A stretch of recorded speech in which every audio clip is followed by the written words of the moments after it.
इस कार्यक्रम के पुण्यार्जक हैं मानक चंद, कमला देवी, राकेश कुमार नीतू, ऋषभ, सौम्या एवं आयुषी मुशरफ, B123 सेठी कॉलोनी जयपुर, प्रेमचंद, विजय लक्ष्मी अजमेरा जयपुर, अशोक, राजलक्ष्मी पांड्या जयपुर, सुनील, रेणु कासलीवाल नई दिल्ली। श्री नरेंद्र, श्रीमती सुदेश रानी जैन, विपिन कुमार, संगीता जैन, मुजफ्फरनगर निवासी, प्रवासी दुर्गापुर, पश्चिम बंगाल, संजय दीपा जैन, राजीव सोनिया जैन, पूनम चंद सविता जैन मेरठ, पंकज श्वेता जैन दिल्ली, अभिषेक रिद्धि सिद्धि वैभव, आंचल सोबित जैन एवं समस्त नावला परिवार। अतुल जैन, प्रेरणा जैन, दीक्षा जैन, एशियाड गेम्स विलेज नई दिल्ली, राजेश्वर जैन, शशि जैन, जैन मिलन विहार मुजफ्फरनगर उत्तर प्रदेश।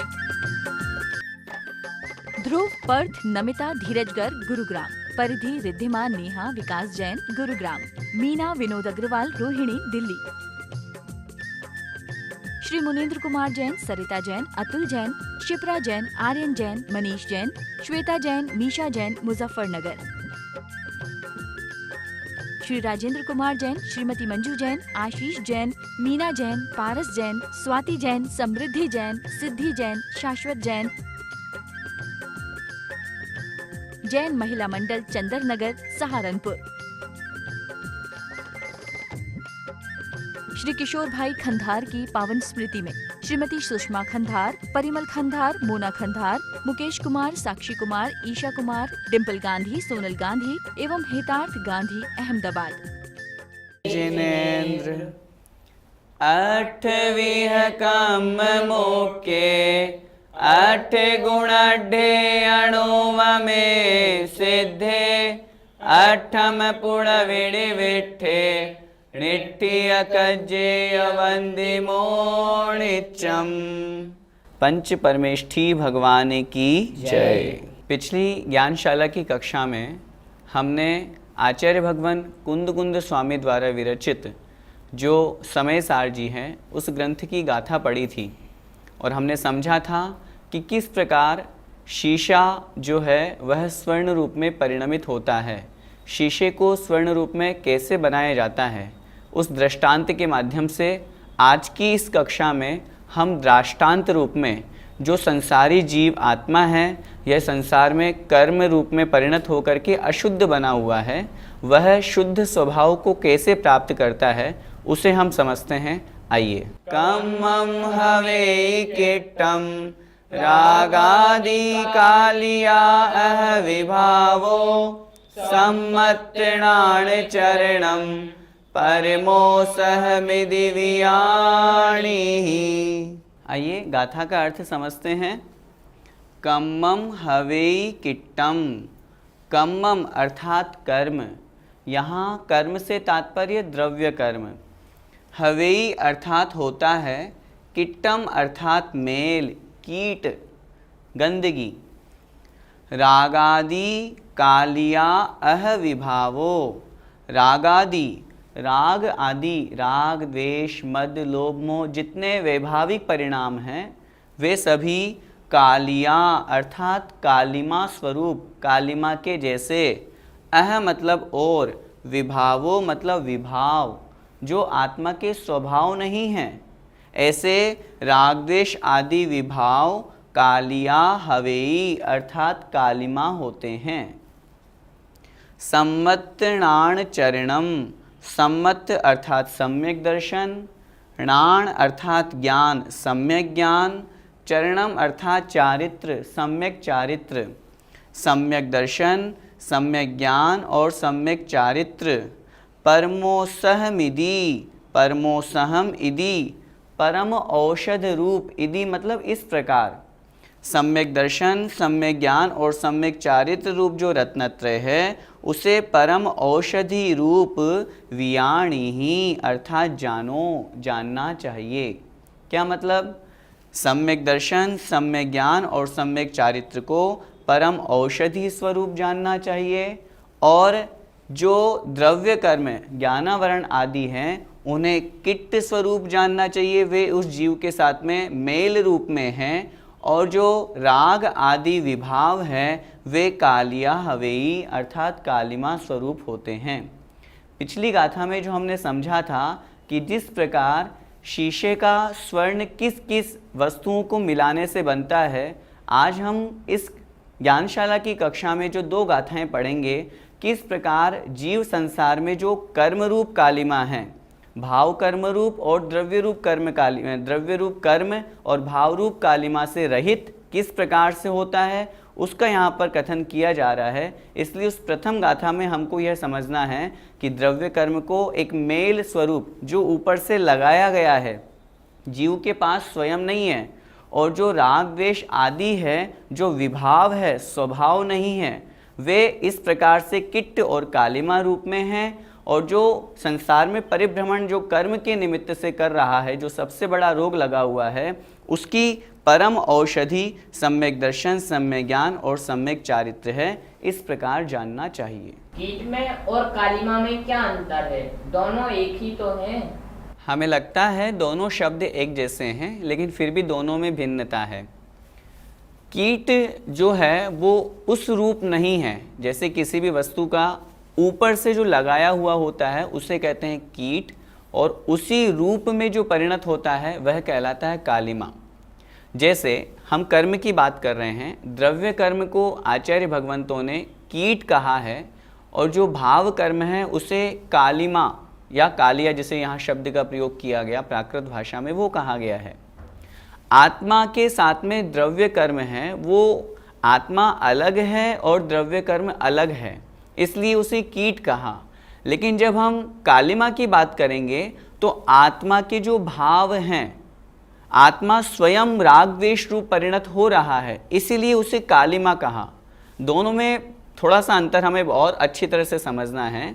शब्द एक जैसे लग रहे हैं, लेकिन उस रूप में परिणत होने में और एक ऊपर से अलग से लगने में, दोनों में अंतर है। हमारे शरीर पर मेल लगा हुआ है, यह कीट है, लेकिन उसी रूप होना यह कालिमा कहलाती है।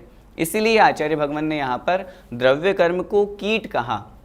जैसे सोना स्वर्ण है, जब तक माइंस में, खदान में रहता है, तब तक वह कीट के साथ में है, उसके ऊपर से वह गंदगी लगी हुई है। लेकिन जैसे ही हम उसे स्वर्ण आदि, जब अग्नि आदि में उसको तपाते हैं, तो शुद्ध खरा सोना हमें प्राप्त हो जाता है। तो वह जो किट थी, जो कीट था, जो गंदगी थी, जो मैल था, वह उसका दूर हो गया।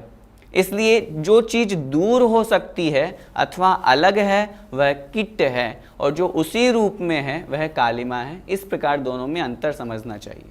भैया जी, यहाँ रत्नात्रय को औसत स्वरूप क्यों कहा गया है? जीव संसार में परिभ्रमण कर रहा है, दुखी हो रहा है, उसका सबसे बड़ा कारण है कर्म बंध, और कर्म बंध एक सबसे बड़ा रोग है। इससे बड़ा संसार में और कोई रोग नहीं, और किसी भी रोग को दूर करने के लिए औषधि की आवश्यकता होती है। और यह बात हम बहुत स्पष्ट समझ लें, सम्यक दर्शन ज्ञान चारित्राणि मोक्ष मार्ग है, अर्थात सम्यक दर्शन, सम्यक ज्ञान और सम्यक चारित्र यह मोक्ष मार्ग है। अर्थात उस संसार परिभ्रमण से छूटने का सबसे महत्वपूर्ण उपाय है तो रत्नत्रय। इसलिए आचार्य भगवान ने यहाँ पर रत्नत्रय को औषधि स्वरूप कहा। और सबसे बड़ी बात, निर्जरा का सबसे बड़ा साधन, यदि निर्जरा होगी तो जब हम सम्यक दर्शन, सम्यक ज्ञान और सम्यक चारित्र तीनों जहाँ पर प्राप्त होंगे, वहीं पर उस निर्जरा का साधन प्रारंभ होगा, छठे गुण स्थान से। इसलिए निर्जरा का सबसे बड़ा साधन है निर्जरा होना, अर्थात संसार परिभ्रमण से छूटने का उपाय। जो संसार में कर्म के कारण से हम रोगी हैं, दुखी हैं और संसार में परिभ्रमण कर रहे हैं, उससे छूटने का उपाय है सम्यक दर्शन, सम्यक ज्ञान और सम्यक चारित्र रूप औषधि। जैसे औषधि को लेने से उस रोगी को सुख प्राप्त होता है, वह उस दुख से दूर होता है, उसी प्रकार संसार से के दुखों से दूर होने के लिए उस रत्नत्रय रूप औषधि को प्राप्त करके मोक्ष सुख को प्राप्त किया जाता है। इसलिए आचार्यों ने यहाँ पर रत्नत्रय को औषधि स्वरूप कहा। भैया जी, ये निर्जरा कौन कौन से गुण स्थान में होती है? आचार्य भगवान उमा स्वामी महाराज ने तत्वार्थ सूत्र जी ग्रंथ राज में 9वें अध्याय में निर्जरा के गुण स्थान और निर्जरा का क्रम बताया। वहाँ उन्होंने लिखा, सम्यक दृष्टि, श्रावक, वीरतानंत वियोजक, दर्शन मोह क्षपकोपशम कोप शांत, क्षपक क्षीण मोह जिनाह, क्रमशो संख्येय गुण निर्जराः। अर्थात ये यहाँ पर स्थान बताए गए किस किस अपेक्षा से क्रमशः, अंत में लिखा क्रमशः असंख्येय गुण निर्जरा। क्रमशः इस प्रकार क्रम से चलेंगे तो असंख्यात गुणी कर्मों की निर्जरा होती है। सबसे पहले लिखा सम्यक दृष्टि, अर्थात सम्यक दृष्टि जीव की निर्जरा। जब जीव अनादि मिथ्या दृष्टि जीव जब सम्यक दर्शन प्राप्त करता है, उस सम्यक दर्शन प्राप्त करने की रूप अवस्था में यहाँ हमको इस बात को बहुत अच्छी तरह से समझना है कि किस गुण स्थान में कितने समय के लिए निर्जरा होती है। जब हम चतुर्थ गुण स्थान की बात करते हैं तो वहाँ प्रति समय निर्जरा आचार्यों ने नहीं कही। जब सम्यक दर्शन प्राप्त किया उस समय और पूरे जीवन काल में उस अविरत सम्यक दृष्टि के क्वचित कदाचित विशेष परिणामों की विशुद्धि होने पर, पूजा पाठ आदि के कार्यों में शुभोपयोग रूप और परिणामों में विशुद्धि होने पर उसके और क्वचित कदाचित निर्जरा कही, लेकिन प्रति समय असंख्यात गुणी निर्जरा वहाँ नहीं कही। उससे असंख्यात गुणी निर्जरा, जितनी निर्जरा उस सम्यक दृष्टि जीव ने की, उससे असंख्यात गुणी निर्जरा श्रावक पंचम गुण स्थानवर्ती जो प्रतिमा आदि धारण करके और एक देश चारित्र को जिन्होंने धारण किया है, ऐसे वे श्रावक श्राविका पूरे जीवन भर यहाँ सिर्फ जिस समय व्रत लिए उस समय निर्जरा होएगी, लेकिन उसके साथ में पूरे जीवन भर क्रमशः असंख्यात गुणी निर्जरा वहाँ उस जीव के कही है। उसके पश्चात आगे बढ़ते हैं तो विरत अर्थात व्रतों को धारण करने वाले जो छठवें गुणस्थानवर्ती मुनि महाराज हैं, जो रत्नत्रय को पालन कर रहे हैं, 28 मूल गुणों का पालन कर रहे हैं, उनके असंख्यात गुणी निर्जरा उस श्रावक की अपेक्षा से ज़्यादा होती है। उसके आगे बढ़ते हैं तो अनंत वियोजक अर्थात अनंतानुबंधी की विसंयोजना करने वाले जीव के। तो इस प्रकार क्रमशः हम आगे बढ़ते जाएंगे तो उस जीव के निर्जरा कही गई है। आपने निर्जरा का गुणस्थान पूछा तो इस अपेक्षा से चतुर्थ गुणस्थानवर्ती जीव के सम्यक दर्शन प्राप्त करते समय उसके निर्जरा है, और जब हम प्रति समय निर्जरा की बात करेंगे तो पंचम गुणस्थान से जीव के प्रति समय निर्जरा प्रारंभ हो जाती है। भैया जी, क्या नारकियों के भी असंख्यात गुणी निर्जरा होती है? नारकी जीव भी तो सम्यक दर्शन प्राप्त कर सकते हैं, और जब सम्यक दर्शन प्राप्त करेंगे तब उनके असंख्यात गुणी निर्जरा कही। अभी जो हमने पिछले वाले प्रश्न में सूत्र समझा था उसमें हम इतना और विशेष समझें। जो क्रम असंख्यात गुणी निर्जरा का आचार्यों ने बतलाया है, सम्यक दृष्टि की असंख्यात गुणी निर्जरा, सम्यक दृष्टि से ज़्यादा असंख्यात गुणी निर्जरा श्रावक की, उससे असंख्यात गुणी निर्जरा व्रती की, विरत की, छठे सातवें गुणस्थानवर्ती मुनि महाराज की, इस तरह से क्रम आगे बढ़ता जाता है। प्रश्न होता है कि सम्यक दृष्टि की असंख्यात गुणी निर्जरा जो कही गई है वो किसकी अपेक्षा कही गई है? वह जो मिथ्या दृष्टि जीव जब सम्यक तो प्राप्त करने के अभिमुख होता है उस समय 3 करण होते हैं। उसमें अपूर्व करण और अनिवृत्ति करण, इन 2 करणों में अपूर्व करण में जितनी उसने निर्जरा करी अभी वो मिथ्या दृष्टि ही है, सम्यक दृष्टि नहीं बना। वह मिथ्या दृष्टि जीव अपूर्व करण में जो कर्मों की निर्जरा करता है उससे असंख्यात गुणी निर्जरा अनिवृत्ति करण में, अनिवृत्तिकरण में जितनी उसने कर्मों की निर्जरा करी उससे असंख्यात गुणी निर्जरा सम्यक प्राप्ति के प्रथम समय में करता है। इसीलिए आचार्य ने भगवान ने यहाँ पर सम्यक दृष्टि के असंख्यात गुणी निर्जरा उसी मिथ्या दृष्टि की अनिवृत्तिकरण अवस्था में की जाने वाली निर्जरा से असंख्यात गुणी निर्जरा कही है। इस प्रकार हमको यहाँ समझना चाहिए। तो वही नारकी जीव जब मिथ्या दृष्टि नारकी जीव जब सम्यक दर्शन प्राप्त करता है उस समय उसके असंख्यात गुणी निर्जरा होती है, और उससे असंख्यात गुणी निर्जरा वह कब कर सकता है? जब अनंत वियोजक अनंतानुबंधी की विसंयोजना करने वाला हो। अनंतानुबंधी के द्रव्य को अप्रत्याख्यान प्रत्याख्यान संजुलन रूप में परिणत करना जो विसंयोजना रूप है, वह उस समय उस अनंतानुबंधी की विसंयोजना करते समय उस नारकी जीव के पहले से भी असंख्यात गुणी निर्जरा होती है। और पहले से क्या कहें, जब हम क्रमशः चलेंगे तो जो मनुष्य भाव में मुनि महाराज छठवें सातवें गुणस्थानवर्ती मुनि महाराज जो असंख्यात गुणी निर्जरा करते हैं उनसे भी असंख्यात गुणी निर्जरा वह नारकी जीव उस अनंतानुबंधी की विसंयोजना करते समय कर रहा है।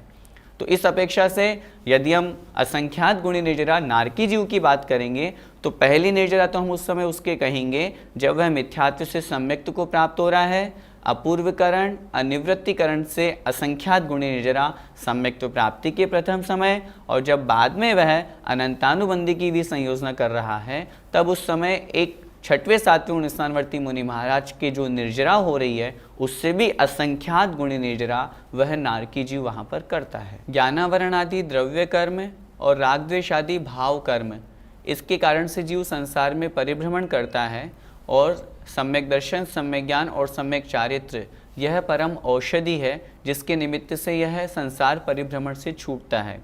और पुनः आगे आचार्य भगवान कह रहे हैं किस प्रकार ध्यान और तपश्चर्या के माध्यम से यह जीव कर्म बंधन से छूट करके शुद्ध अवस्था को प्राप्त होता है। आइए हम आगे समझते हैं। झाणम हवे अग्नि तवे अर्णम भत्तले सम खादो जीवो हवे लोहम धमिदवो परम जोगी।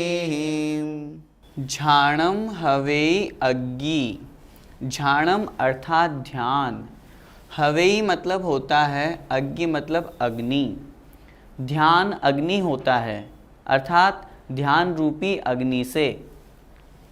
तवयर्णम भत्तली समक खादो, तवयर्णम अर्थात तपश्चरण, अंतरंग और बहिरंग जो 12 प्रकार के तप कहे गए हैं वे, भत्तली अर्थात धमनी धूकने वाली, समक खादो अर्थात कहा गया है, तपश्चरण को धमनी कहा गया है।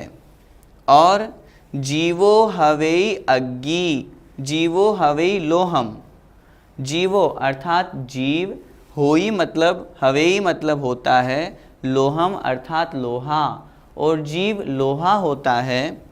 धमिदव्वो परम जोगी ही, धमिदव्वो अर्थात धोखना चाहिए अथवा धोखने पर, किसके द्वारा?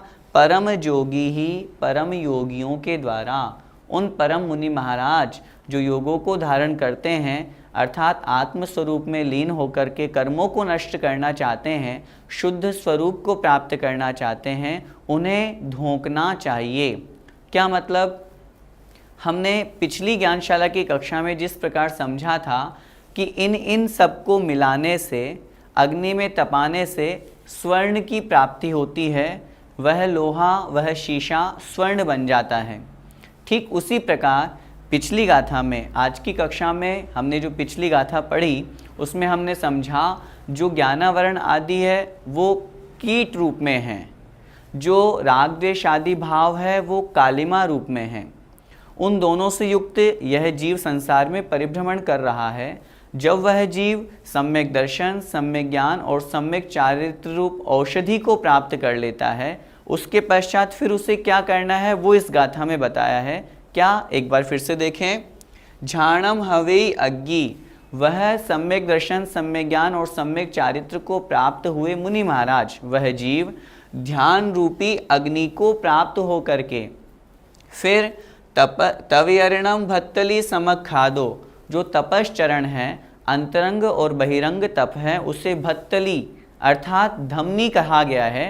उस सम्यक दर्शन, सम्यक ज्ञान, सम्यक चारित्र को प्राप्त करके ध्यान रूपी अग्नि में तपश्चरण रूपी धोकनी के द्वारा जीवो हवेई लोहम, जो जीव जिसे लोहा कहा गया है, जो लोहा स्वर्ण में उस उन वस्तुओं के मिलाने से स्वर्ण बन जाता है अग्नि में तपाने आदि से, वह जीव रूप लोहा परम जोगी ही धमिदव्वो, परम योगियों के द्वारा, उन मुनि महाराज के द्वारा उस अग्नि में धोखना चाहिए।